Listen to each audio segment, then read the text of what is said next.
אז שלום לכולכם. אני רוצה להמשיך מהנקודה בה עצרנו בפעם הקודמת, אבל להיכנס לעובי הקורה. ברור לכולנו שמעבר לאתגר הקיומי שמדינת ישראל נמצאת בו, אתגר שמלא כאב, צער אינסופי, אבל גם תעצומות נפש שאיש מאיתנו לא שיער שהם ישנם, מעורר דילמות קשות מאוד, שנהיו רלוונטיות בהווה ועוד יותר בעתיד. מה שנעשה במלחמה הזאת יכונן את תפיסתנו העצמית, את האתוס היסודי של מדינת ישראל, ולכן אי אפשר בשום פנים ואופן שלא להיכנס לעומקו של הדיון הקשה והנוקב. אני רוצה לפתוח בהיגד מאוד ברור על 3 יסודות, את האחד צריכים להניח ואת השניים האחרים לזרוק לפח האשפה. היסוד האחד שחייב להיות ברור לכולנו, שאין תחום אחד המשוחרר מן המוסר. כיצורי אנוש אנחנו במהותנו יצורים שבוחרים בין טוב לרע, בין האסור למותר. אין מציאות הקשה ביותר המשוחררת מההכרעות הללו.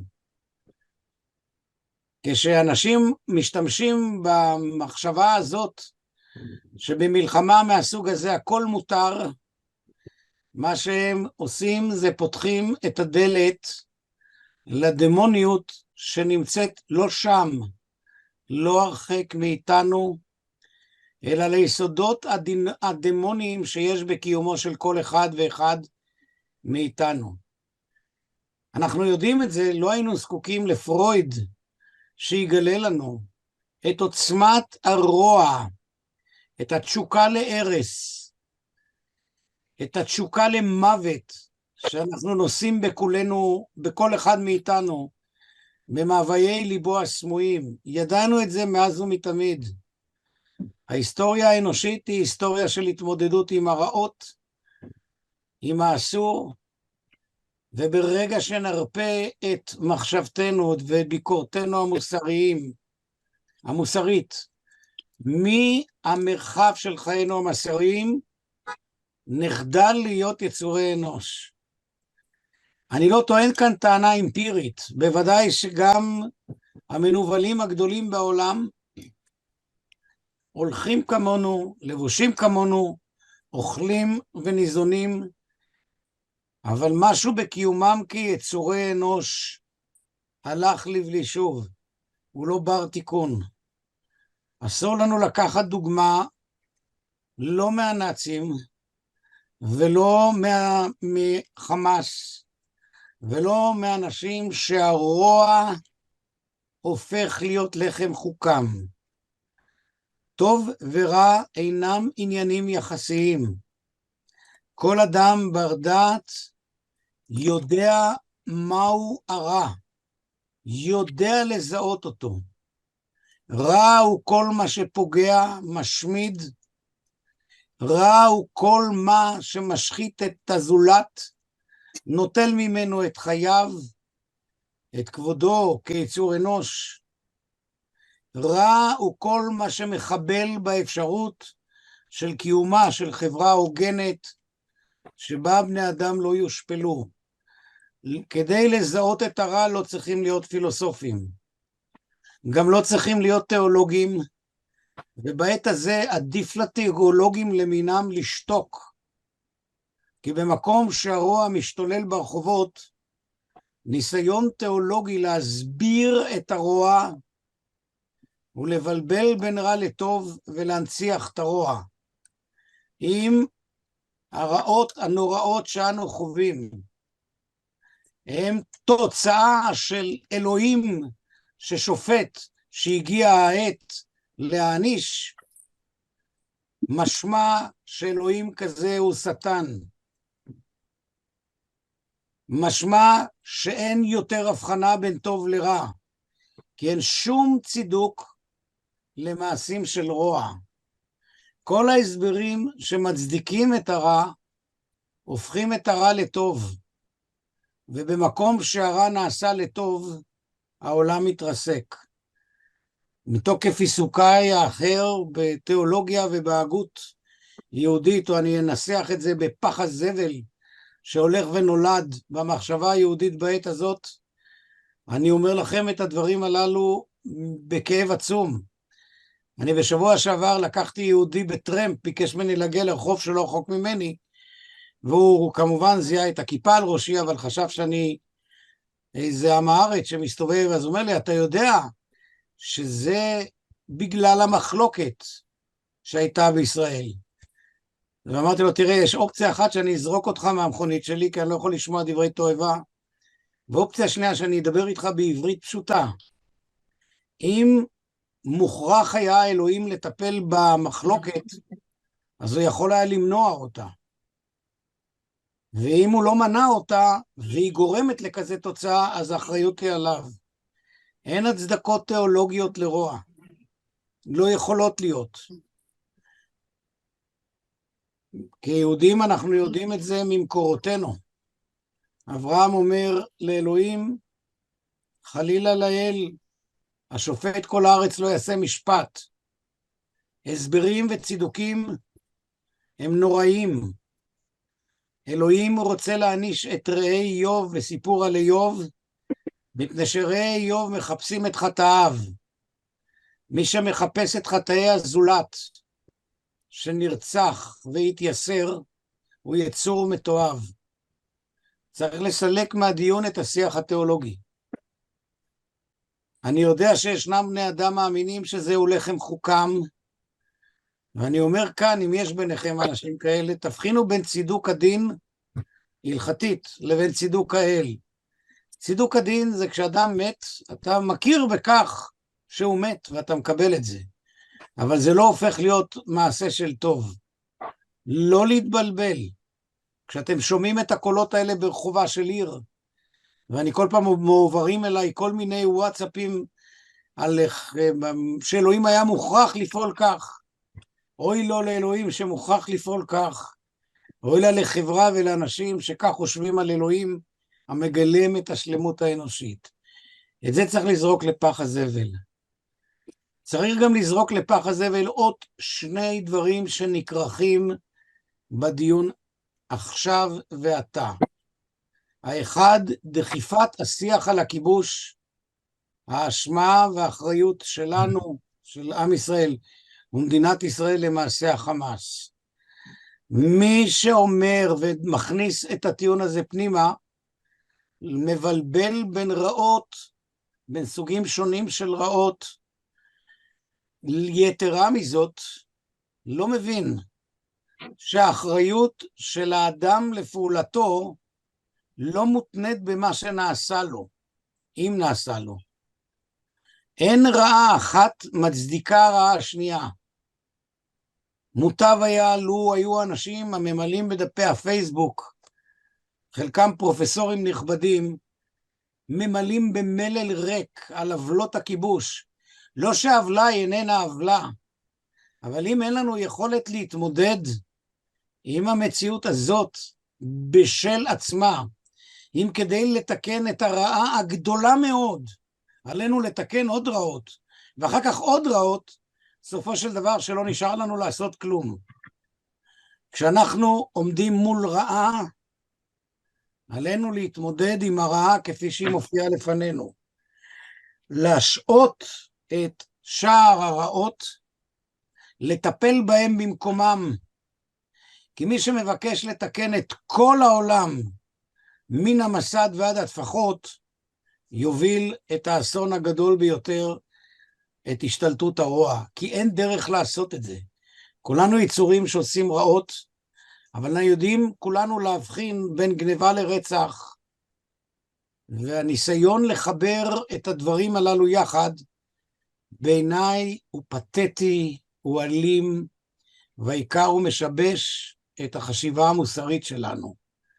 מפני שאם כל הרעות הם אותו דבר, אזי הרוע הוא חור שחור שבולע את הכל ולא מאפשר לנו להתמודד עם שום דבר.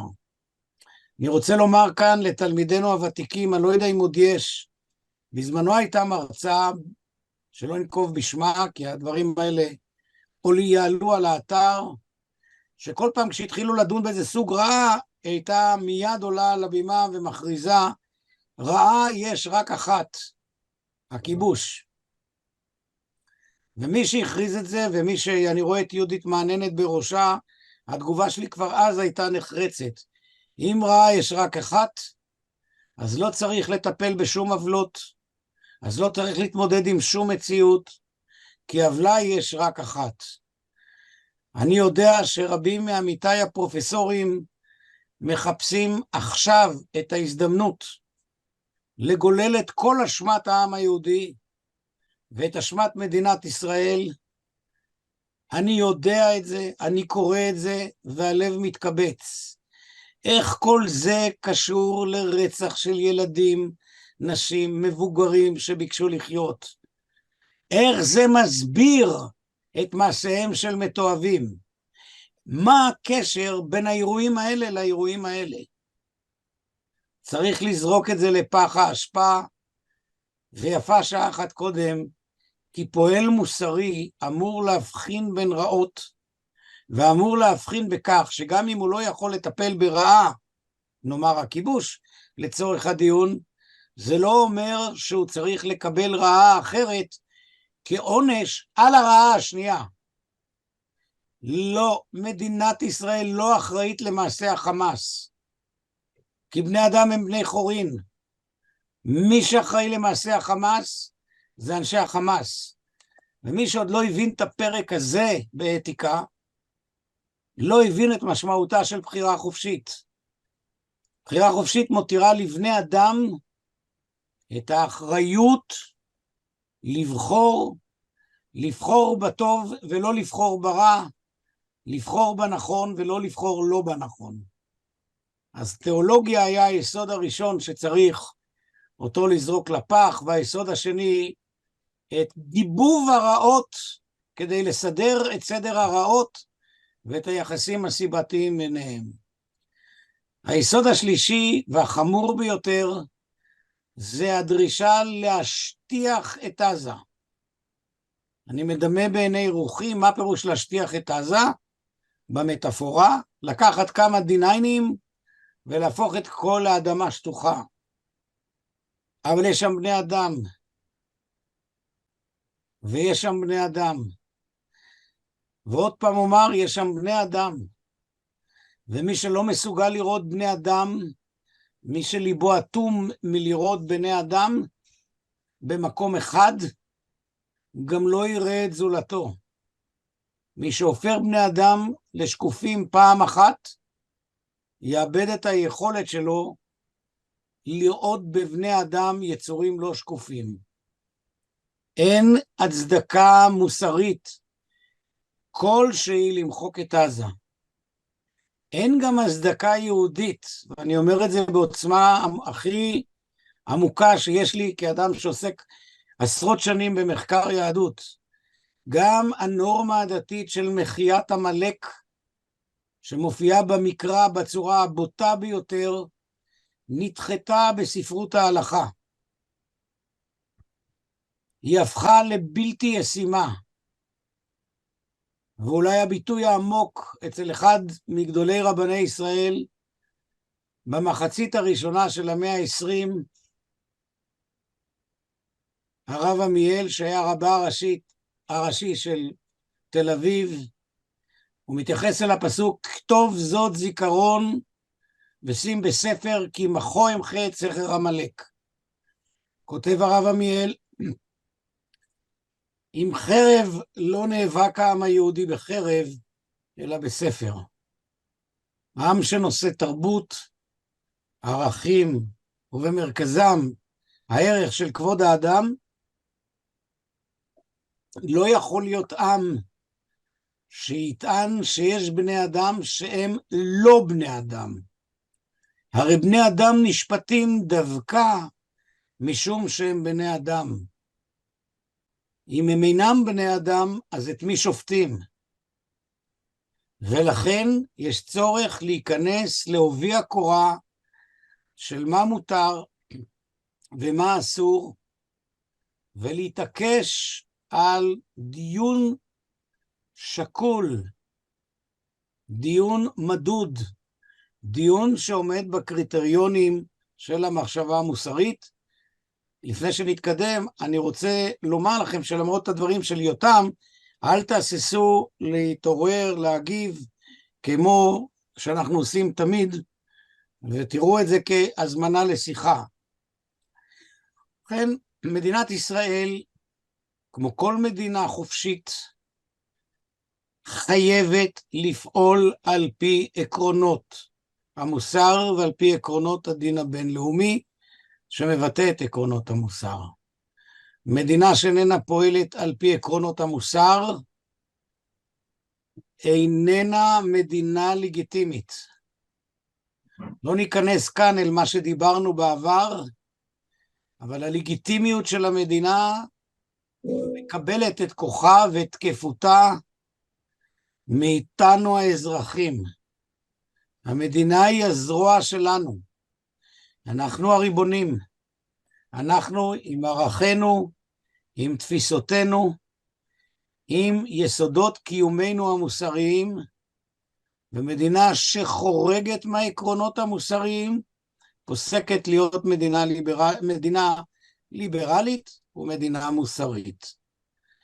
זהו הרקע היסודי שאיתו חייבים להתמודד עם הבעיה. לכן העניין הוא כזה, מדינת ישראל, כמו כל מדינה, יש לה זכות לצאת למלחמה בשם העיקרון של הגנה עצמית. מדינה מחויבת לאזרחיה להגן עליהם.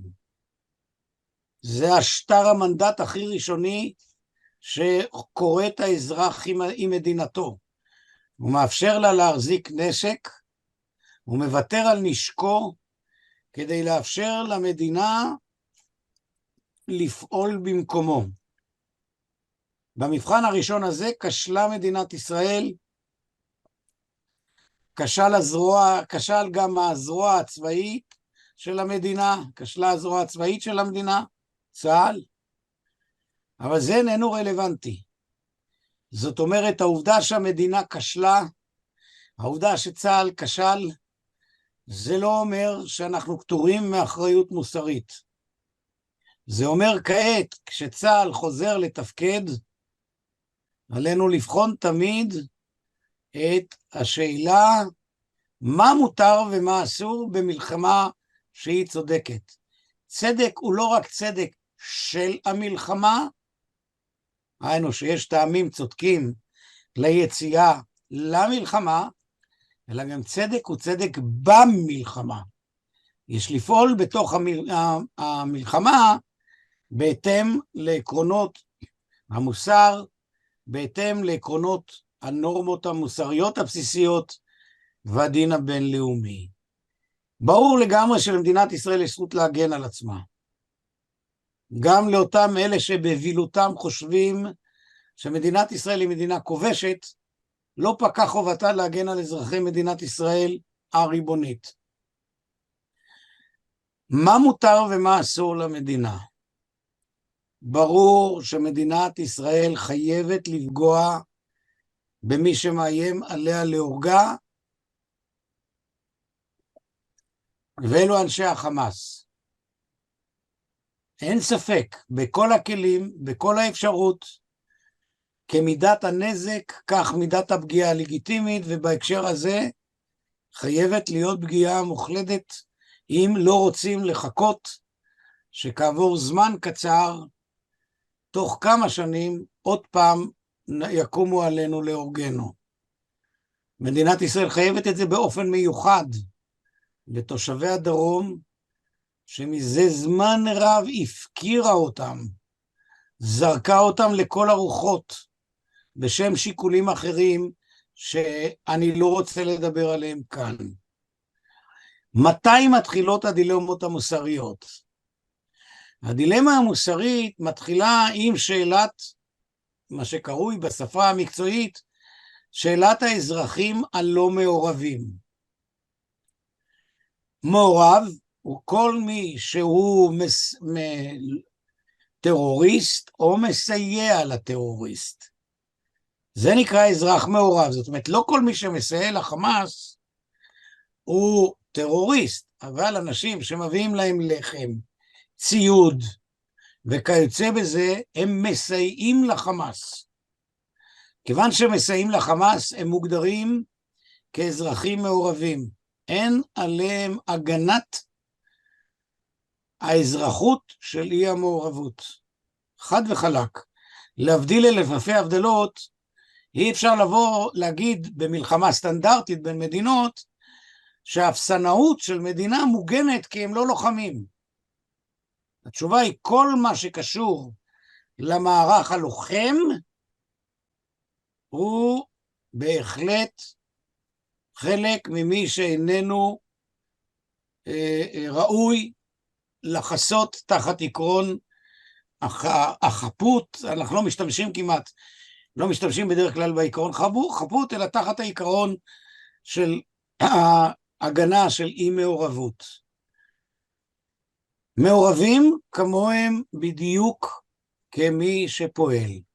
מי מוגדר כמעורב? האם כל מי שבסתר ליבו תומך בחמאס?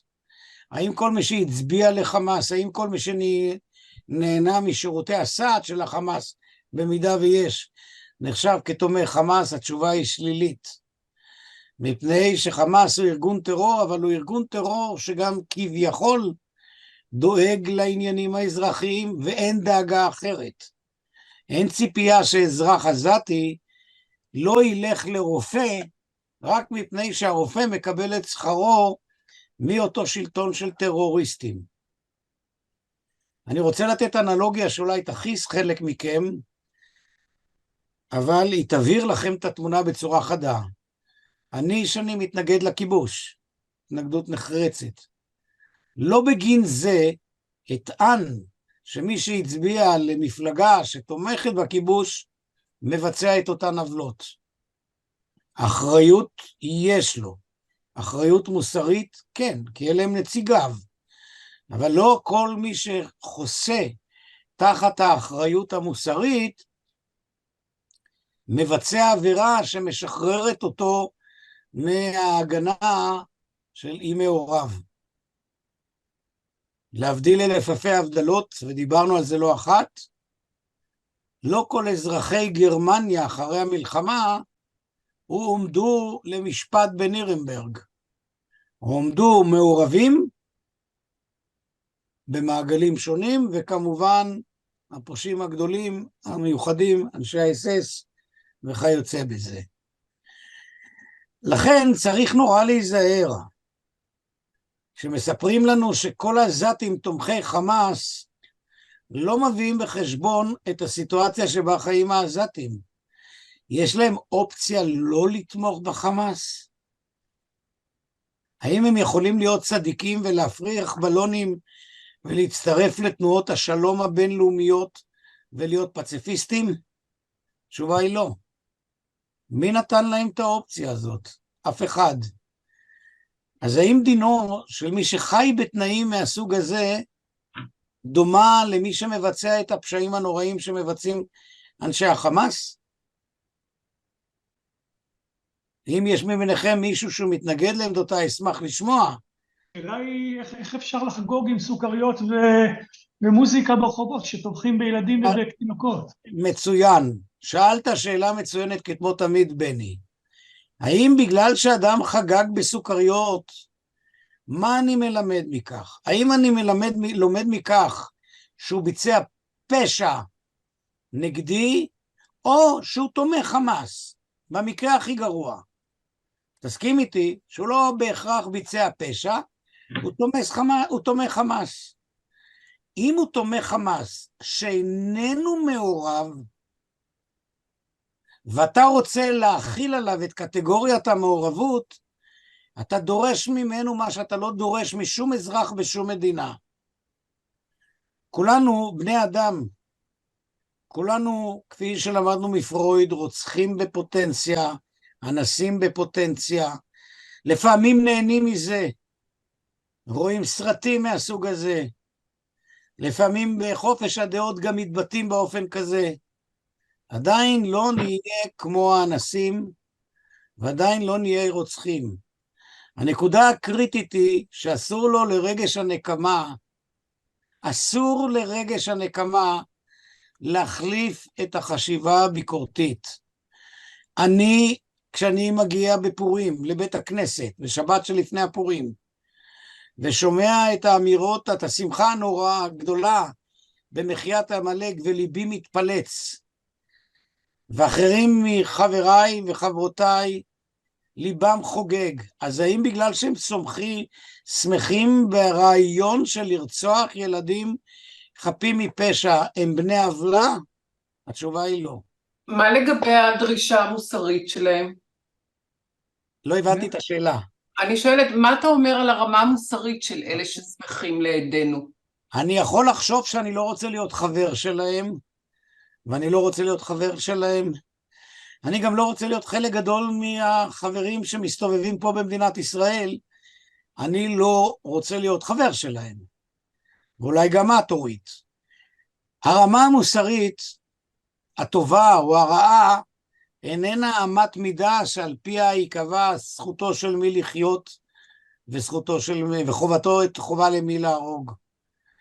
אין לנו כבני אדם סמכות לדרג בני אדם שתפיסותיהם המוסריות פחותות משלנו. יש לנו סמכות... רגע, שנייה. אוקיי, סליחה.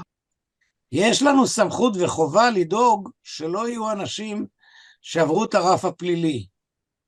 האם סוכריות זה רף פלילי? בעיניי זה, איך להגיד, זה לא עושה שום עבודה. כן? כשיהודי אומר, מתפלל כשהוא רואה ערבי שנרצח, כן יאבדו כל אויביך ישראל. שמעתם פעם את הביטוי הזה?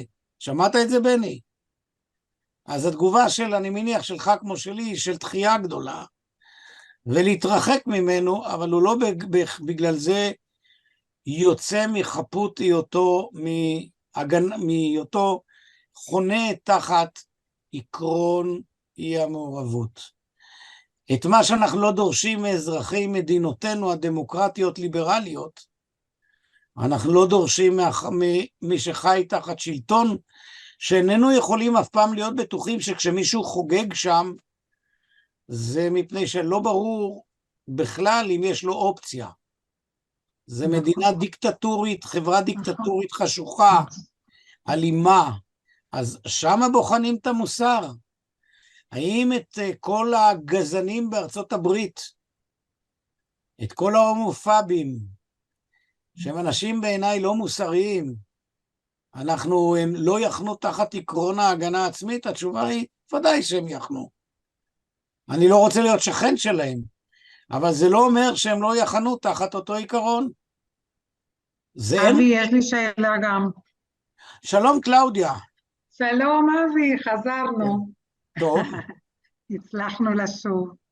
כן. אני רוצה שלום לכולם גם, מקווה שאתם בסדר.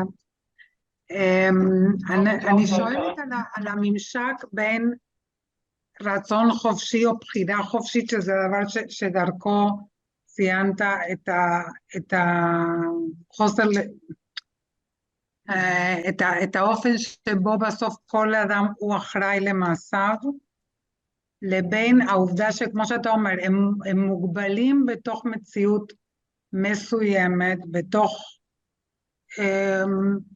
הלך מחשבה מסוים, בתוך עשה ואל תעשה של חברה מאוד מאוד מפחידה, מסרסת, מסוכנת.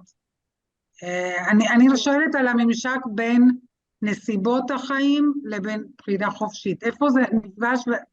תראי, זה לא משנה, לצורך הדיון כאן זה לא משנה. אנחנו יכולים לשער שהחברה, חלק מהחברה העזתית, או חיה תחת אונס, כורח, או מזדהה עם המקרבנים אותה, שגם זאת תופעה מוכרת לנו, תסמונת מאוד מוכרת לנו, שאת כפסיכולוגית מכירה אותה. זה לא משנה, זה לא עושה עבודה. המחשבה היא שכל העזתים, כולל הגברת הזקנה בקצה ח'אן יונס, וברפיח, והילד הקטן שאתמול נולד, כולם הם בני מוות, היא מחשבה נוראה. היא מחשבה שהיא משבשת את שיקול הדעת המוסרי שלנו. היא מחשבה שמי כמונו בני העם היהודי חווה אותה. הרי על זה בדיוק נרצחנו ונהרגנו. בוודאי, אני בכלל רגע, אחד. רגע, קלאודיה, בני. אפשר להצטרף, בדיוק, אנחנו עסקנו במספר שיעורים במחשבה כל כך רצינית של קרל יספרס על שאלת האשמה. הוא חילק אותה לארבע דרגות, האשמה המטאפיזית, האשמה המשפטית וכולי. איפה זה נכנס כאן במובן הפלסטיני? יש כאן אשמה שהיא כוללת. איך אין מתייחסים פה לזה? אשמה שכוללת מהסיבה מאוד פשוטה. ראשית, אשמה פלילית לא חלה במקום שאזרחים לא מעורבים, לא ביצעו שום דבר, וגם במקום שלעיתים הם עלולים היו לבצע לא מעשים של פשע כמו מעורבות ישירה. הרי כולנו יודעים שמנס ריאה הוא יסוד מאוד חיוני בדין הפלילי, היינו כוונה פלילית לבצע, ובמקום שאנשים כאלה חוגגים או מוחאים כפיים או השד יודע מה, זה חלק מהסיפור. את האשמות המוסריות, המטאפיזיות או הקיומיות, זה עניין בינם לבין עצמם. בדיוק, זה בדיוק העניין. וזה לא משתנה לאורך כל כך הרבה שנים. אתה לא יודע כלום על מה שיש שם, וזה גם לא צריך להשתנות. למה? מהסיבה מאוד בנאלית. כן.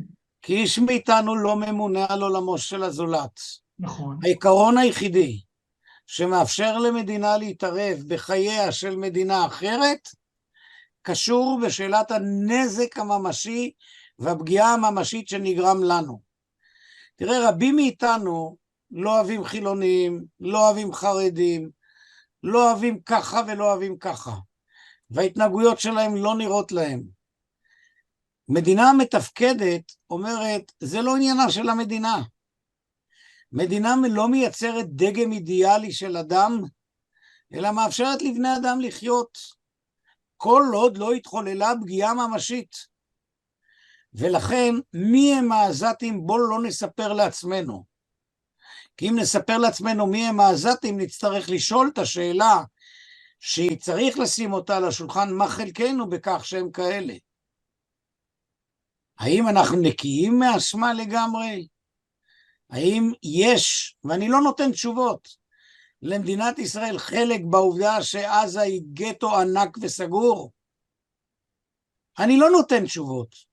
אני רק אומר שכשאתה מתמודד עם שאלה, כשמדינת ישראל אמורה להתמודד עם השאלה מה עושים, השאלה היחידה שצריכה להניע או לעמוד לפניה למבחן, היא במי מותר לפגוע ובמי אסור לפגוע.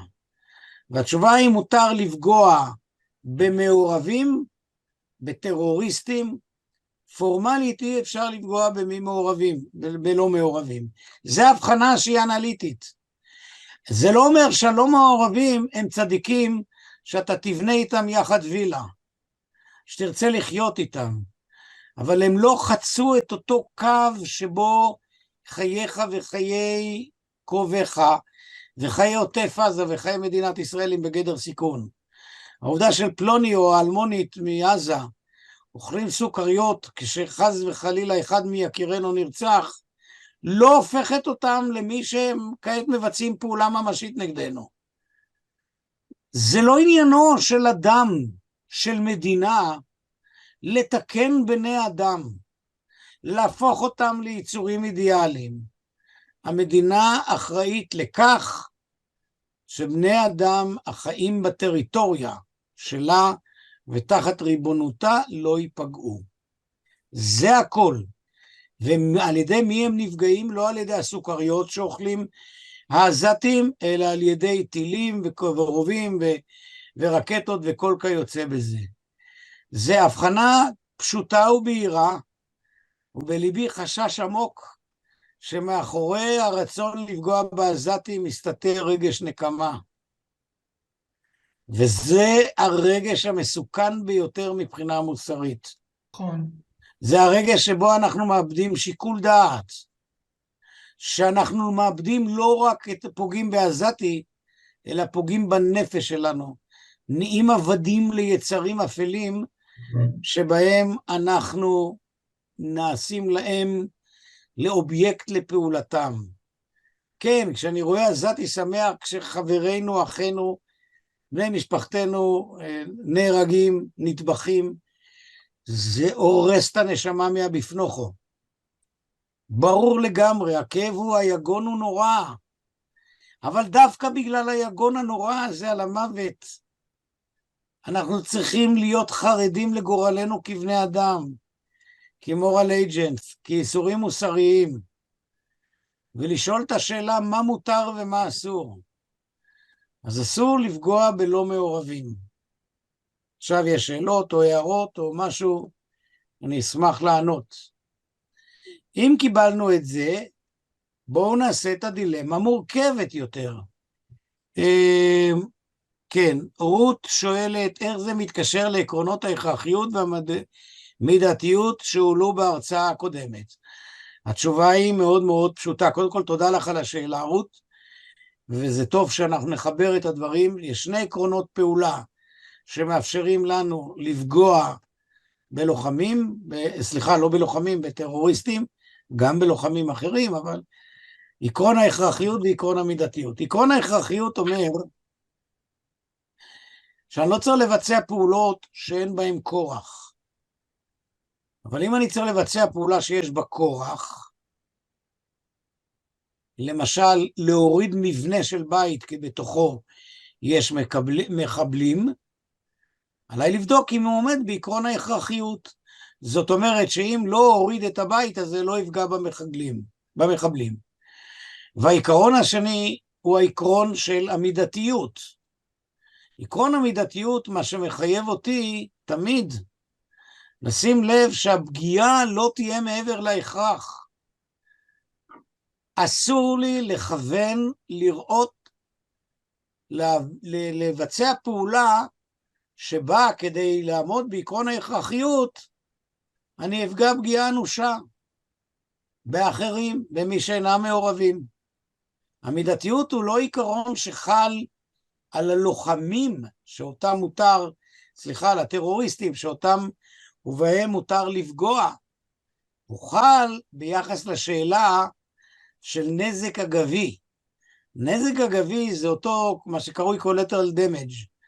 נזק אגבי הוא נזק שנגרם בהכרח כתוצאה מהפעולה. זה לא נזק שלא התכוונת אליו. אתה יודע שכתוצאה מהכוח לפגוע במחבלים, עלולים להיפגע אזרחים לא מעורבים. אבל הפעולה הזאת היא הכרחית. אז הנה עיקרון ראשון של חריגה מההגנה המוחלטת של אי מעורבות, וזה עקרון המידתיות. אם פגעת היא צריכה להיות מידתית. הצידוק של מידתיות הוא פשוט, כי הרי המידתיות מאפשרת את פעולת הכורח, נכון? אני חייב לשחרר, אני חייב להיאבק, אני חייב לחסום את מקורות הירי ואת מי שיורה, אבל אני לא יכול לעשות את זה בלי לפגוע בבניין. אז התשובה היא, פגעת בבניין. עקרון המידתיות לעתים גם גורם לפגיעה בבני אדם שאינם מעורבים. אין מציאות, בוודאי לא בטרור, שמשבש את כל הנורמות המוסריות שבתוכם אנחנו חיים, שלא עלולים להיפגע לא מעורבים. אבל א', אסור לכוון במישרין עליהם, ב', במידה ותהיה פגיעה, היא חייבת לעמוד ביסודות המידתיות שנגזרים מהכורח. אז זה דבר פשוט ומובן, לעתים אזרחים נפגעים. כאן ההבדל הדרמטי בין צה"ל ומדינת ישראל, לבין מחבלים.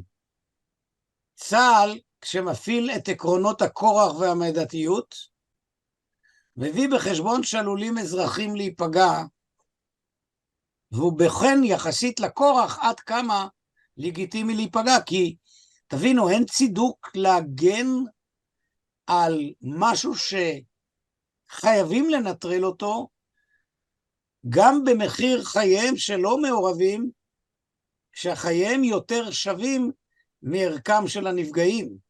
תמיד עקרון הכורח והמידתיות מאפשר לאזן בין רמת הפגיעה באזרחים כאן, לרמת הפגיעה בלא מעורבים שם. אי אפשר לשחק את המשחק מבלי להביא את שני המשתנים בחשבון. אתם מבינים אותי? אני זוכרת שלפני שנים אמרת באיזשהו קורס, you always have dirty hands. נכון מאוד, בדיוק. זה המושג של ידיים מלוכלכות, הרי הדילמה האתית היא דילמה שעצם הפגיעה היא, הרי אם אתה פוגע בבני אדם, אתה מתלכלך. תזכרו, הבחירה האתית היא לא בהכרח בחירה בין טוב לרע, שם אין דילמות. היא בחירה בין רע לרע יותר או בין רע לרע פחות. אז עלולים לא מעורבים להיפגע, אבל במידתיות. וזאת נקודה מאוד קריטית.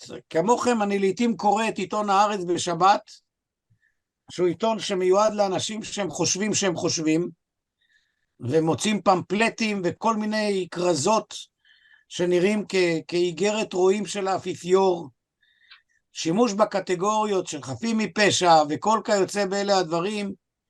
אין דבר כזה. יש בעיה של מעורבים ולא מעורבים, ולעיתים אלה שצריכים לפגוע בהם, זה יוביל לפגיעה בלא מעורבים. צריך למזער אותה כמידת הצורך, כמידת האפשר, אבל אי אפשר להבטיח שהם לא ייפגעו. אז זה מקרה יחסית קל. עכשיו אני רוצה לדבר על מקרים יותר קשים. קחו את בית החולים שיפה. אומרים הרופאים, לא יצויר שזה כך, אין לי מושג מה הנתונים, אנחנו לא עוזבים את בית החולים, יש לנו תפקיד לטפל בחולים פה. הרופאים הם לא מעורבים. היולדת או האיש או האישה חסרי ההכרה שוכבים שם, הם לא מעורבים. הכל נכון. הגורל של הלא מעורבים, החולים, תלוי בהכרעתם של הרופאים.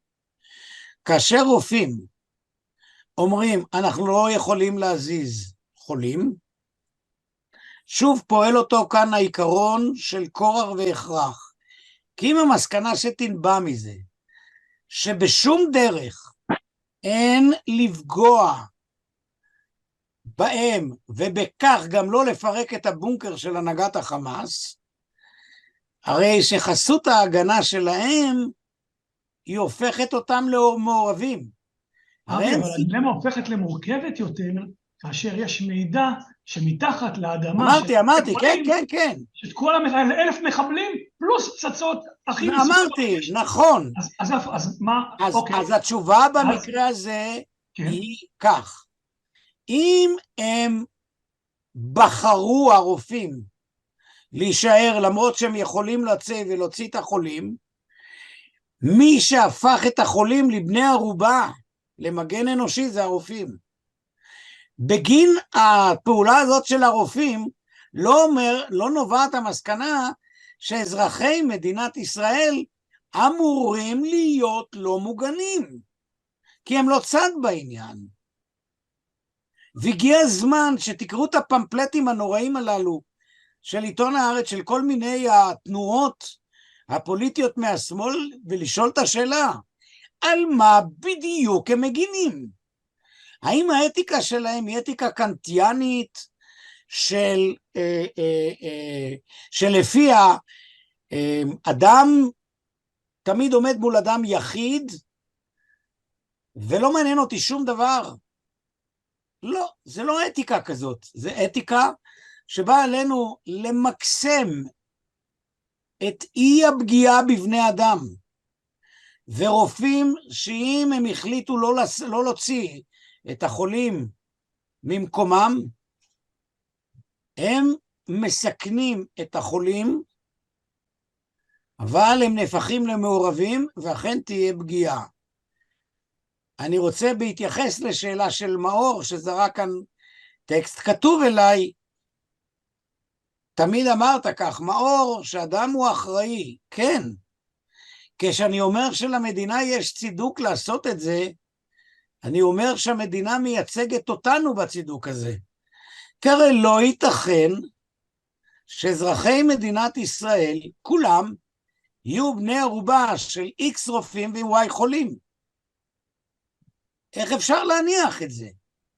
איך אפשר להניח שיש עדיפות לדמם של הרופאים והחולים על פני הדם של האזרחים? ואני מפריד כאן בין החולים לבין הרופאים. הרופאים שעושים מעשה כזה מסכנים את חיי חוליהם יותר מאשר הניוד שלהם. החולים מסכנים, אבל בגלל שהם מסכנים זה אומר שמדינת ישראל, שחיילי צה"ל צריכים לסכן את עצמם יתר על המידה, שאזרחי מדינת ישראל צריכים להסתכן. איזה מין לוגיקה זאת? איזה מין לוגיקה שדם שלהם היא על אחרים? כמובן השאלה שעומדת על הפרק, ואם אנשי חמאס כפו אותם. במקרים של כפייה, עלינו לפעול בדיוק לפי אותם העקרונות של כורח ומידתיות. זאת אומרת, אם זה פעולה של כורח, עלינו לפעול במידתיות. המחשבה שלא מעורבים, לעולם לא ייפגעו. היא מחשבה שמשמעותה שהלא מעורבים בצד המתגונן תמיד ייפגעו. אי אפשר לקבל עמדה מוסרית כזאת. זה טהרנות מוסרית, אובייקטיביזם מוסרי, שלא מביא בשקלול את עקרון ההגנה העצמית. זה מזהה בין התוקפן לנתקף. תזכרו, הרופאים הם לא התוקפנים, אבל התוקפן משתמש בהם. עכשיו תראו, מחבלים רוצים, טרור רוצה לשבש עלינו את סגנון חיינו המוסרי. הדרך הוא לא לבחור בחירות שאולי נשמעות לאוזניים במבט ראשון כבחירות נכונות, כמו אם יש אזרחים, אם יש לא מעורבים הולכים הביתה. לא. כי מי שאומר את זה מצביע לפעולה מתמשכת של הטרור. זה מה שהיה עכשיו. 1,300 ההרוגים והמאות הפצועים ועוד מי יודע מה השבויים והנעדרים, הם תוצאה של מדיניות כזאת. דמיינו לעצמכם שלפני X שנים מדינת ישראל הייתה מסיתה את בית חולים שיפה, והייתה מפוצצת את המנהרות, זה לא היה קורה. איך אפשר להגן מבחינה מוסרית על עמדה שאומרת שב ואל תעשה, במקום שבו המשמעות של שב ואל תעשה, שלא מעורבים ישראליים ישלמו במחיר כבד פי כמה וכמה מאשר הלא מעורבים שיש שם, לכן עקרון המידתיות. אחרי שם, עד כאן יש שאלות או הערות.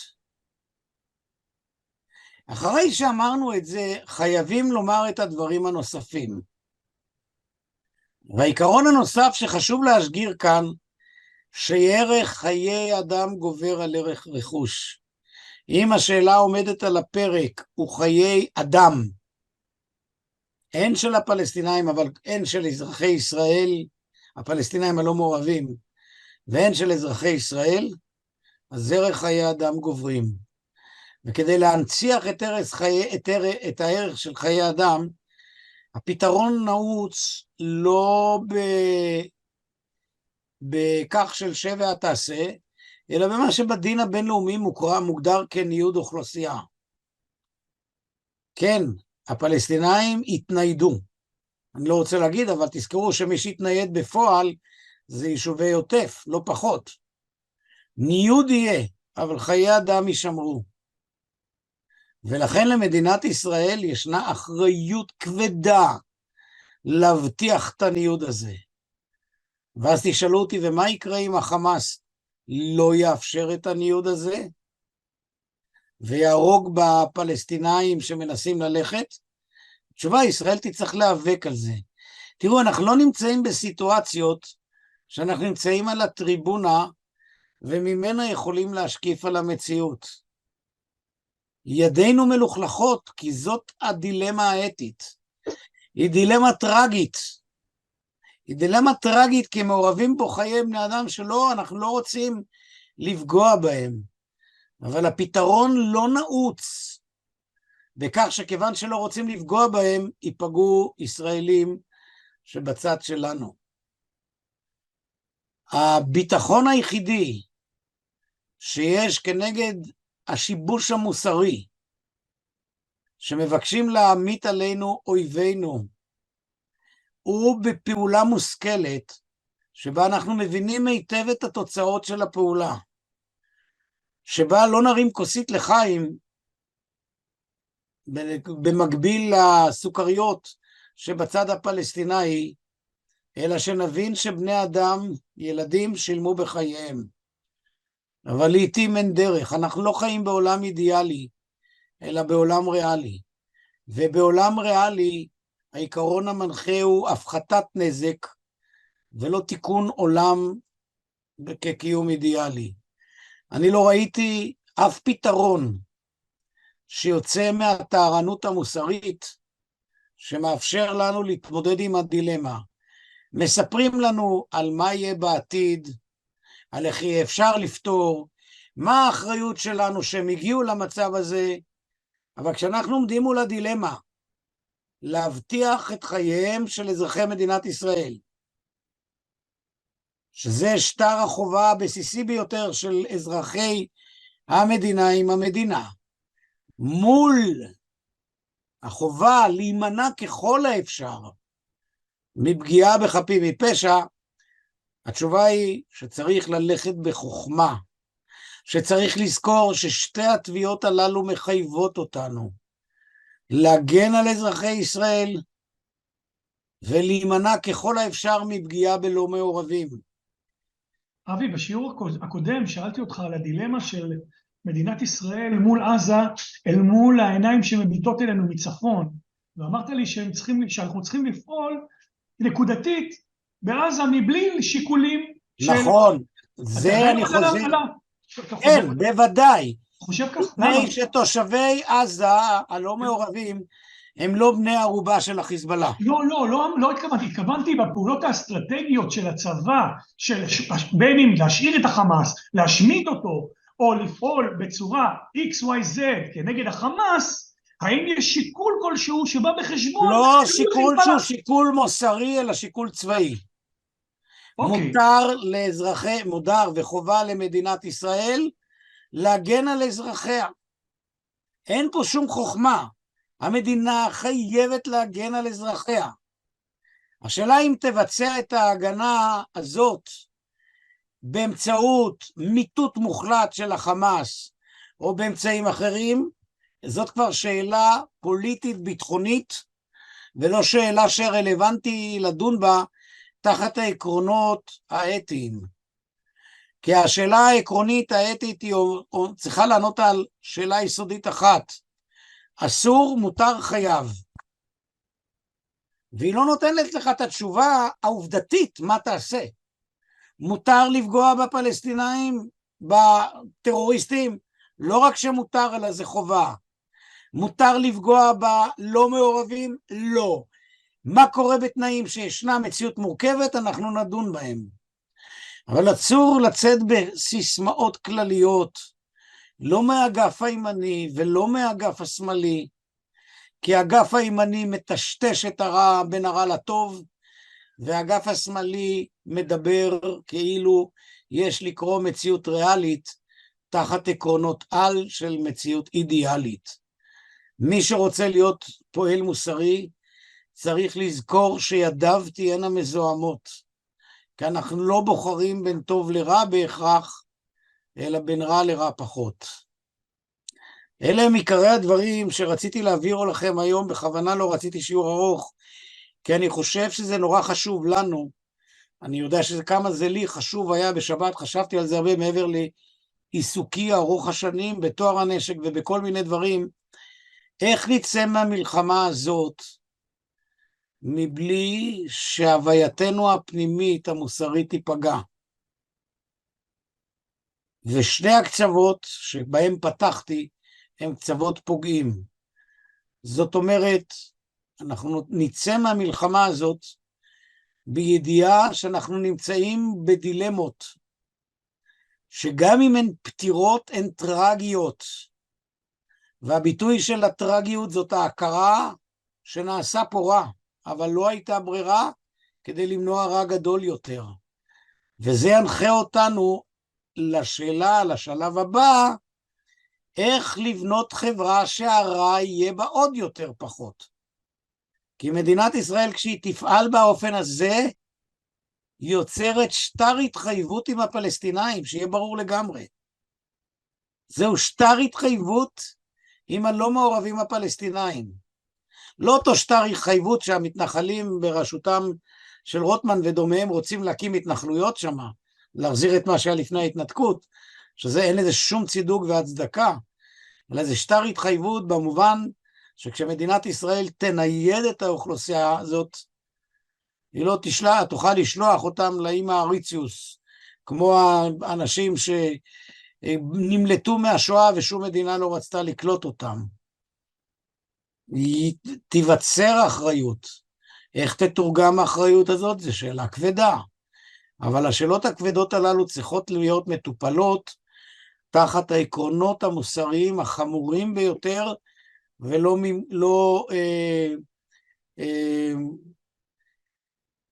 לא מחוץ לזה. אני לא הבנתי את השאלה שקיבלתי, הרי על השטחים, קיבלתי פה שאלה, הרב השטחים נמשך, המתנחלים טובחים בשכניהם וזה כנראה בסדר? סליחה, מי ששאל אותי פה, אני אמרתי שזה בסדר? מה זה הדבר הזה בכלל? איזה מין שאלה גסה זאת? הגנת החיים. הם מגינים על החיים שלהם. של מי? של מי בדיוק? המתנחלים, הפלסטינאים מסכנים את המתנחלים, והם הורגים אותם, זה בסדר, זה מוסרי. אני אמרתי שזה בסדר? אתה אמרת עלינו שאנחנו נעשה את הדברים לאחרים, כדי להגן עלינו, וזה בסדר. אני אמרתי דברים, אתה היית פה איתנו על השולחן? אני כל הזמן הייתי, אני כל הזמן שומע איך אני לא מבין מה שאתה אומר, אני פשוט מסרב לענות על שאלה הזאת. אז בסדר, תודה. אני אסרב לענות על שאלות שהן בסגנון כיכר העיר. אני אמרתי, העליתי על דעתי שצריך בשטחים לפעול כמו שפועלים כשאזרחי ישראל מותקפים? איפה נשמע דבר כזה? המתנחלים מותקפים. המתנחלים מותקפים, אם הם מותקפים, אז מדינת ישראל, כל זמן שלא פינתה אותם, חייבת להגן עליהם בהגנה מסוג אחד. כי אם הם מותקפים על ידי אנשים מבחוץ, לא בדיוק בסגנון של הפלסטינאים, ואם בעזה, ואם הם יותקפו על ידי בסגנון של הטרוריסטים מעזה, אז טרור הוא טרור גם כשהוא נעשה על אנשים שאין להם זכות לשבת במקום. טרור לא מבדיל. אבל מה הקשר בין הדיון שם לדיון פה? האם משהו בעיקרון שאני הצעתי מאפשר פגיעה בפלסטיני אחד? ממש ההפך. בדיוק ההפך. נכון. ראשית, רוב הפלסטינאים הם לא מעורבים. שנית, הם לא גם נכפים להיות מעורבים. יש עניין של טרוריסטים בחברה הפלסטינאית, צריך לטפל, כי מאבק על עצמאות, גם של הפלסטינאים, לא אמור לעשות על ידי טרור. אם אפשר להפציץ בית חולים, כי למטה יש את המחבלים, אז אפשר גם להרוג פלסטינאים, כי הם מסכנים אותי בתור מתנחל, זה אני אחד ממש, שלי. ממש, זה לא יאומן, זה פשוט לא זה יאומן לא השאלה יאומן. הזאת. לא אני יאומן, פשוט, נכון. אני מסרב לענות על זה שאלה הלם. מסוג הזה, את הרטוריקה הזאת תשמע. בוודאי שמסרב לענות על שאלה כזאת. בוודאי, מפני שאני איש ימין וכולי וכולי. תשמע, באמת אין לי מה ללמד אותך. אתה לא איש ימין, אני מעריך אותך, אני אל לא איש תעריך ימין. אותי, אני מסרב לשאלה הזאת. אז היא מבטאת אנלוגיה נוראית וטיפשית. כל מה שאמרתי הוא כך, שבהינתן העובדה שמתחת לשיפה יש בונקר, ששם מכוונת הלחימה, חייבים להציע ליושבים למעלה לזוז מהמקום, להסיט את עצמם, הם לא אמורים להיפגע. ואם היית קשוב, היית שומע בדיוק מה אמרתי. הבה נתאר סצנריו שמסרבים לצאת. הרופאים לא רוצים. אז הרופאים הפכו את החולים לבני ערובה, והם עצמם נהפכו למעורבים. מה זה קשור למה שקורה בטרור? מה זה קשור לפלסטיני שחי בשכם, שבתוכו ולידו חי פלסטיני שהוא טרוריסט? פה מדובר על מבנה על, שיושב על מנהרות, ובית חולים איננו מרחב שהוא חלק מהלוחמה, הוא לא יהיה ולא היה חלק מהלוחמה. ולכן, בהינתן הצורך להגן על אזרחי מדינת ישראל וגם על הפלסטינאים שאינם מעורבים, יועילו הרופאים עם החולים להתפנות מהמקום. אם הם מסרבים לפינוי, ופינוי הוגן, לא פינוי שנעשה תחת לחץ, הם שובים את החולים והם עצמם נסים למעורבים. זה קשור מה שקורה בשטחים. ואני אומר את זה שוב, חלק מהדיון, הדוגמה לשאלה הזאת, אני לא יודע מי זה שואל, אבל חלק מהשאלה היה בדיוק זה מה שקרוי בשפה המקצועית סופיסטיקה. להוכיח שתרנגולת הוא בן אדם, כי אפשר למרות לו את הכנפיים והוא הולך על שניים. מה הקשר בין פלסטינאים שחיים במקומם, ורוב האוכלוסייה הפלסטינאית בשטחים חיה במקומם, וישראל פלשה לבתיהם, גנבה את שטחם, הפכה אותם לשקופים? אז במקרה הטוב יש חובת הגנה של מדינת ישראל על אזרחיה. זה במקרה הטוב. האם מכאן נובע שמותר למדינת ישראל לפגוע בפלסטינאים לא מעורבים? ובפלסטינאים מעורבים שמבצעים פשעי מלחמה, היינו הורגים אזרחים, בוודאי שיש חובה להגן. אין מקום שבו יהיה מותר לפגוע בלא מעורבים. המקום של פגיעה בלא מעורבים אפשרית רק במקומות המורכבים שבהם יש חבירה בין מעורבים ללא מעורבים. אני יודע מההיסטוריה של צה"ל ושל חיל האוויר. הרבה פעמים חמאסניקים היו מרכיבים ילדים על תותחים בג'יפים, והמטוסים לא פגעו בהם, כי זה לא היה הכרחי. אם מדינת ישראל תגיע למסקנה שהבונקר מתחת לשיפה הוא מטרה הכרחית, אז הוא יהיה מטרה הכרחית. אני סומך על אנשי צה"ל, ואני מכיר את חלקם, לא את כולם, אני עובד עם הצבא, הם אנשים מוסריים לא פחות ממני וממך, שואל, לא עולה על הדעת שלא נקבל את הנתונים שיש להם. אז האם בית חולים שיפה הוא מעל החובה המוסרית? האם לבית חולים שיפה כמות שהוא, למרות שאפשר לנייד אותו, יש עליו הגנה מוחלטת עד כדי כך שחברנו עמי שיושב כאן אמור להיות לא מוגן? בשם איזה היגיון? צריך היגיון אותנטוטי כדי לקבל כזאת עמדה. אין ספק שהדילמה היא מורכבת, והמציאות מורכבת. אני לא שמח בישיבת ישראל בשטחים, שיהיה ברור לגמרי. אבל מכאן לא נובעת המסקנה שמתנחלים הם בני מוות. מי שאומר את זה לא מבחין מתי האדם נעשה לבן מוות, ולא מבחין בין רעות. אבל נניח לצורך הדיון, ואפשר לחלוק עליי, שהמתנחלים הם אלימים וגונבי שטחים. האם בגין זאת מותר לרצוח אדם? מותר לרצוח גנב? ודאי שהם חונים תחת ההגנה.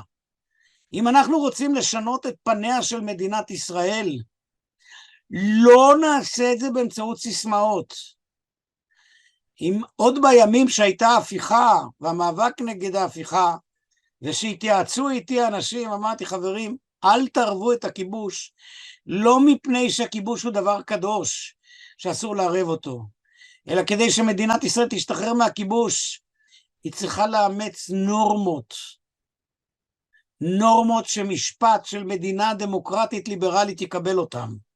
התקווה שלי היא שמי שיאמץ דיספוזיציות מוסריות, ליברליות, של חירות האדם, של כבוד האדם, של הגנה על רכושו, של הכרה בזהותו, בבוא היום ישאל את עצמו האם ראוי שהוא יישב שם.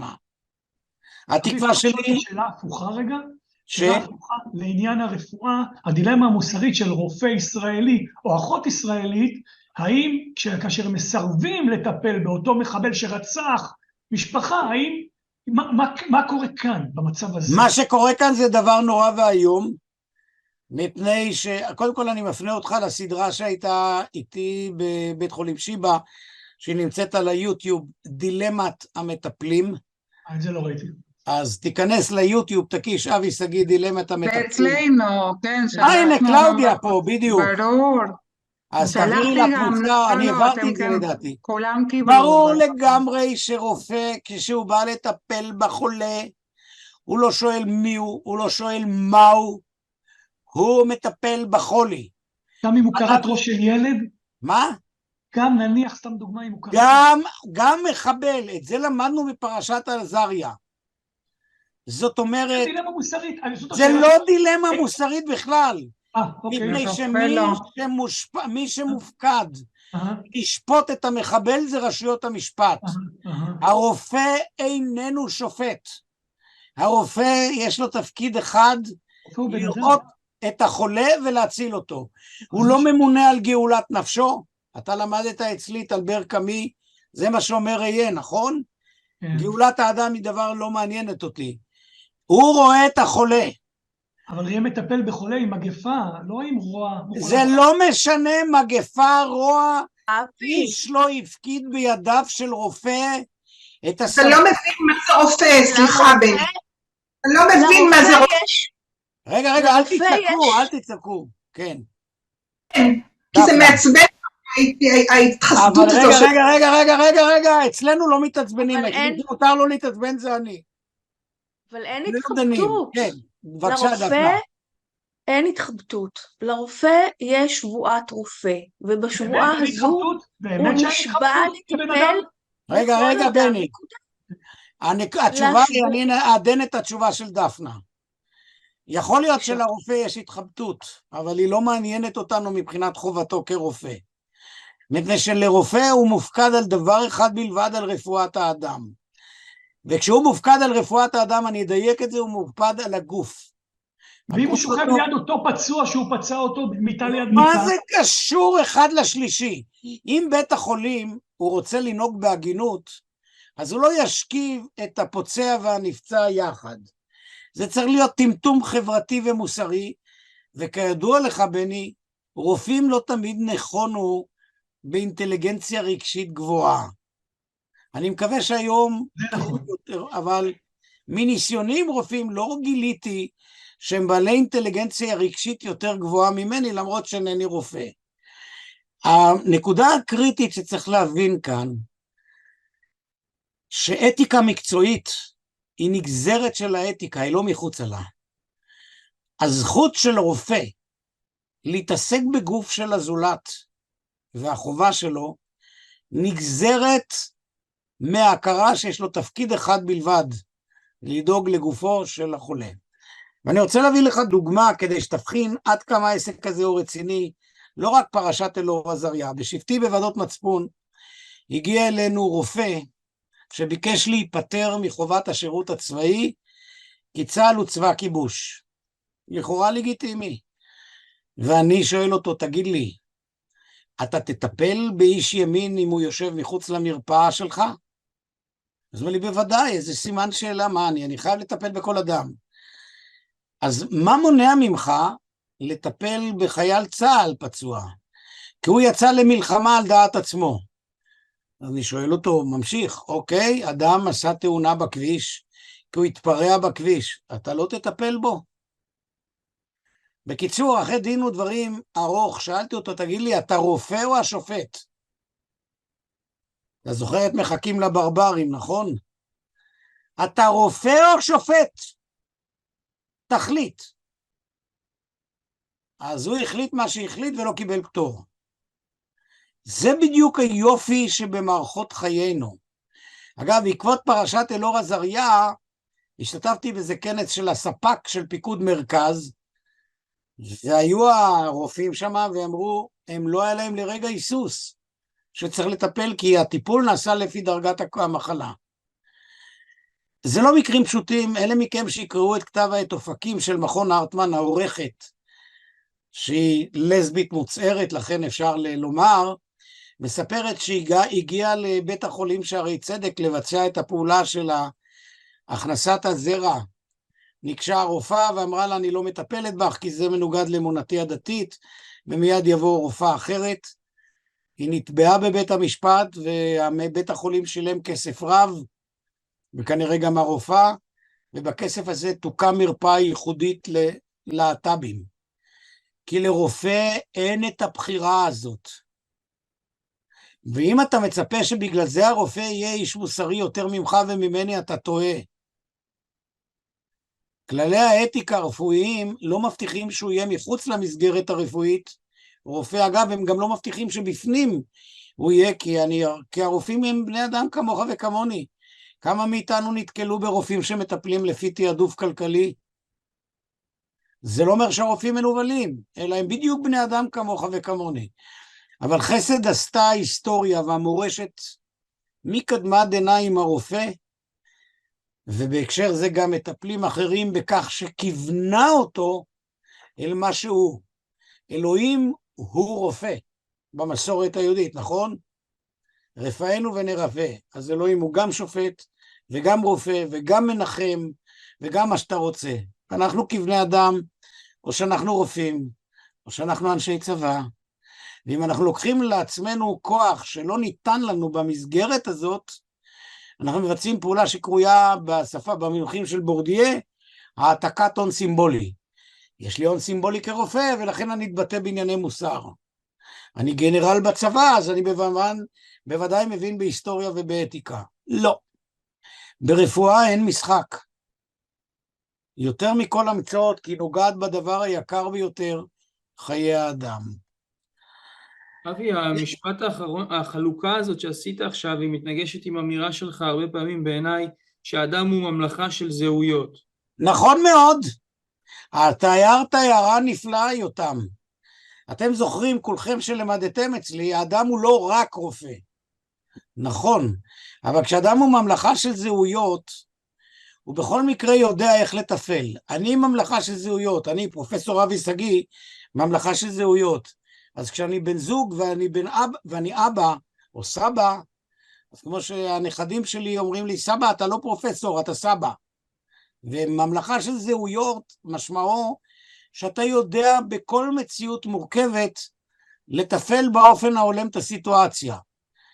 אני מניח שאם הייתי מדבר כל היום עם ילדיי ונכדיי פילוסופיה, אז הם היו זורקים אותי ולא מוכנים לשחק איתי שום דבר, כי זה סבא פסיכי. אבל זה בדיוק הנקודה.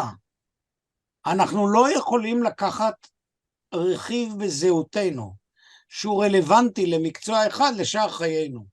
איש מחשבים לא יכול לבנות את חיי הזוגיות שלו על בסיס הידע האנליטי שיש לו במחשב, מסכן בן או בת הזוג שלו, אם כך הוא יעשה. אז אתה צודק יותם.